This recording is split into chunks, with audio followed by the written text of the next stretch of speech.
I wasn't supposed to be home until late. A checkup had been on my calendar for weeks, but the doctor's office called at the last minute to cancel. I sighed, picked up a few groceries, and pulled into the driveway earlier than expected. That's when I noticed the front door unlocked, a small thing almost forgettable, but my stomach tightened. I never left it unlocked, inside. The silence was heavy, not peaceful muted. Like the house itself was holding its breath. I set the grocery bag down and walked down the hallway. My chest went cold. The furniture was wrong. My dresser angled. Away from the wall, drawers half open, lamp cords dangling, my nightstand shoved aside. The private order of my life scattered like debris. Then I heard voices. Upstairs, slowly, carefully, I climbed. The sound of my own heartbeat was louder than their words. At the top of the stairs, I turned into the master bedroom. Ezra stood. There, my son, with a paint roller in one hand and a tray in the other. Ivy crouched near the wall, flipping through paint swatches the color of chewed bubble gum. Ezra looked up. "Oh, hey, Mom, you're back early." I said nothing. "We're repainting," he added, his tone casual, too casual. "Figured we'd freshen it up before we move in." "Move in." The words echoed impossible. Ivy rose, smiling. "We talked about this. With rent so high, the baby plans, and Mom coming to it just makes sense. Not my mom, hers, Lois." I scanned. The room, the bed stripped, the art gone, the walls painted pale pink, a color I'd never choose. Ezra's look shifted. He seemed almost irritated that I wasn't smiling. "We just figured it was time to make it feel like home again." He said, "But this was already a home, my home." That night, while they laughed downstairs, I sat on the couch, staring at the ceiling. Every creak in the floorboards sounded like betrayal. Then I opened my laptop. My hands shook at first, then steadied as I typed emergency deed protection, living trust. Elderly homeowner rights. They thought I was too old, too polite, too weak. But they didn't know the weight of what I'd built here, the cost of every nail. Mark and I raised this house out of dirt and blueprints sketched on napkins, poured the driveway with his own hands. I framed the windows with him, arguing, until sunset over light and cost. Every paycheck had built a piece of it. This house was more than walls. It was proof we had lived, loved, endured. And now Ezra was measuring square footage like he was shopping. Ivy was flipping fabric samples like she was designing a showroom. And Lois, the woman I never asked for, was sliding herself into the guest room like it was hers by right. But they had forgotten something. A house doesn't forget who it belongs to. When I came back from a short trip days later, I knew something was wrong before I even opened the door. 5 cars lined the street. Laughter spilled out.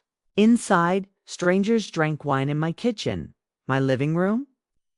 A banner across the mantel read, "Housewarming." Ezra and Ivy's new beginning. Someone brushed past me. "Oh, you must be Ivy's aunt. Cute house." Lois sat in Mark's old armchair sipping wine, her legs crossed like a queen on her throne. "This is still my home," I said flatly. Ivy blinked mid-laugh. Ezra stumbled out of the hallway. "Too loud, Mom. You're back early." I didn't argue. I walked upstairs, locked the door, and sent 2 messages. One to my lawyer. "One to a locksmith," Ivy whispered later in the hallway. "She adjusts once it's done. Give it a week." But I wasn't adjusting. I was planning. I changed the locks. I packed their belongings into neat boxes and taped a note to the door. This home is not your residence. Entry is unauthorized. When they returned, Ezra pounded his fist against the door. Ivy's voice cracked. Lois shouted through the window. You've lost your mind, Callan. This is family. I didn't move. I let their shouts bounce off the locked walls until silence returned. 4 days later, my phone buzzed. Motion detected. Ezra. In a black hoodie, crouched at the back door. He tried a key. Failed. He jiggled it. Harder this time. Then, glancing over his shoulder, he popped his trunk. A crowbar. He wedged it into the frame. Metal against wood. My son breaking in like a stranger. The alarm screamed. Lights flashed. Ezra froze, panicked, and ran. I filed a police report. Attempted break-in by my son. That night, Lois called. No greeting, just fury.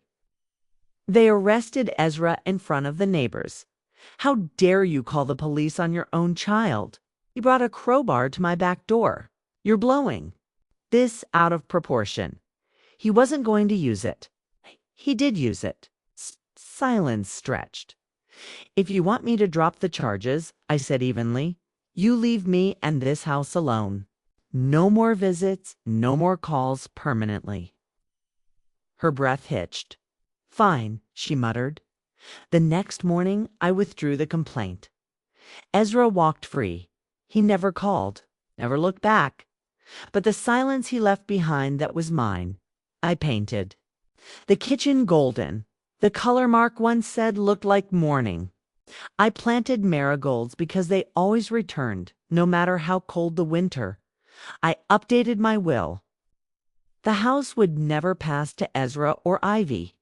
Instead, it would fund girls in engineering and architecture. Girls who wanted to build and keep. Ezra had shown me what he valued. I was showing him mine. Months passed. No knocks, no footsteps.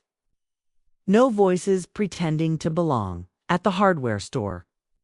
A cousin mentioned Ezra and Ivy had moved in with Lois, expecting a child. I nodded politely, felt nothing but distance at home. I dusted a photo of Mark standing in front of our half-built house, laughing with a hammer in his hand. The frame of our future behind him. Still here, still mine, still standing. And as I picked up my toolbox, I realized sometimes family isn't who protects you, it's who tests whether you can protect yourself.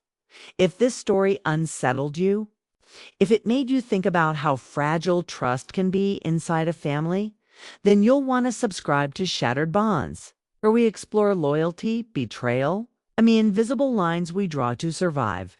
Because in the end, bonds don't always break. Cleanly, sometimes they shatter. And if you want more stories like this one, don't forget, subscribe to Shattered Bonds, where every fracture tells the truth of what people are really capable of.